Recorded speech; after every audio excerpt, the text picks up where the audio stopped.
Hi, this is number 29 in Info 4320 Rapid Prototyping.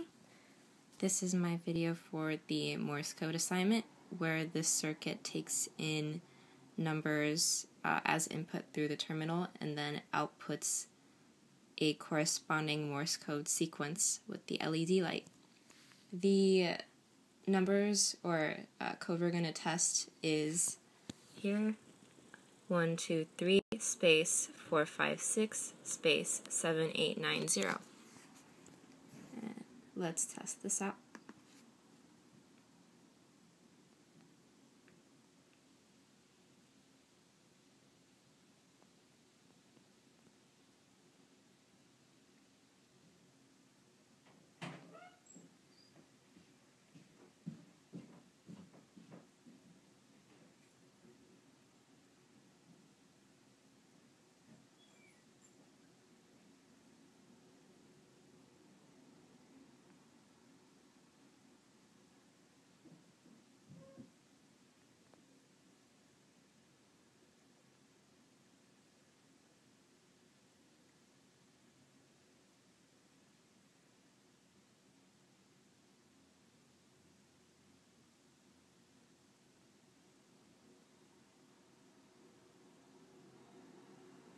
And there it is.